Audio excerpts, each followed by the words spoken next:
ആറ്റുകാൽ ക്ഷേത്രത്തിൽ ഡ്യൂട്ടിയിലുണ്ടായിരുന്ന പോലീസ് ഉദ്യോഗസ്ഥയെ മർദ്ദിച്ച സംഭവത്തിൽ CPM കൗൺസിലർ ആർ ഉണ്ണികൃഷ്ണനെതിരെ പ്രതിഷേധം ശക്തമാകുന്നു. ഉണ്ണികൃഷ്ണനെ അറസ്റ്റ് ചെയ്യണമെന്നാവശ്യപ്പെട്ട് BJPയും കോൺഗ്രസും പ്രതിഷേധ മാർച്ച് സംഘടിപ്പിച്ചു. ഉണ്ണികൃഷ്ണന്റെ ഓഫീസിലേക്ക് നടത്തിയ BJP മാർച്ച് പോലീസ് ബാരിക്കേഡ് വെച്ച് തടഞ്ഞു.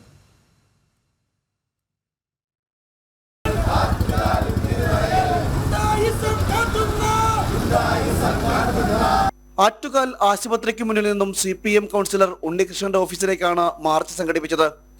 BJP ആറ്റുകാൽ മണ്ഡലം കമ്മിറ്റിയുടെ നേതൃത്വത്തിൽ സംഘടിപ്പിച്ച മാർച്ച് ചിറമുക്കിൽ വെച്ച് പോലീസ് ബാരിക്കേഡ് വെച്ച് തടഞ്ഞു.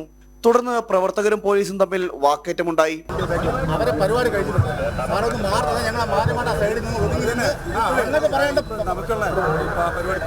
പോലീസ് ഉദ്യോഗസ്ഥയെ കൃത്യനിർവഹണം തടസ്സപ്പെടുത്തി ക്രൂരമായി മർദ്ദിച്ച കൗൺസിലർ ഉണ്ണിക്കെതിരെ നിയമ നടപടികൾ സ്വീകരിക്കാത്ത പക്ഷം ശക്തമായ പ്രതിഷേധമുണ്ടാകുമെന്ന് BJP പാർലമെന്ററി പാർട്ടി നേതാവ് MR ഗോപൻ പറഞ്ഞു.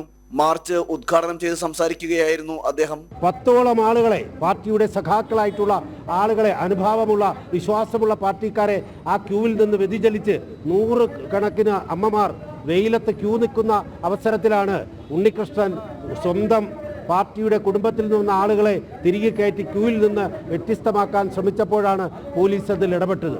ആ ഇടപെട്ടിട്ടുള്ള ആ കാര്യവുമായി ബന്ധപ്പെട്ട് പോലീസ് എടുത്തിട്ടുള്ള നടപടി വെറും ഒരു FIR ആയി മാറിക്കൊണ്ട് പിണറായിയുടെ നിർദ്ദേശപ്രകാരം അത് വെറും FIR ആയി മാറിയാൽ ഭാരതീയ ജനതാ പാർട്ടി ശക്തമായിട്ടുള്ള പോരാട്ടം നടത്തും.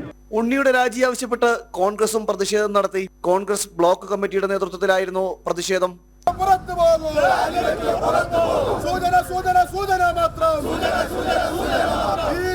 വരും ദിവസങ്ങളിലും ശക്തമായ പ്രതിഷേധമുണ്ടാകുമെന്ന് BJP വ്യക്തമാക്കി. BJP നേതാക്കളായ തിരുമല അനിൽ, VG ഗിരികുമാർ, കോളിയൂർ രാജേഷ്, RC ബീന തുടങ്ങി നിരവധി പേർ മാർച്ചിൽ അണിനിരന്നു. കഴിഞ്ഞ ദിവസം വനിതാ ദിനത്തിലാണ് പോലീസ് ഉദ്യോഗസ്ഥയ്ക്ക് മർദ്ദനമേറ്റത്. ജനം, തിരുവനന്തപുരം.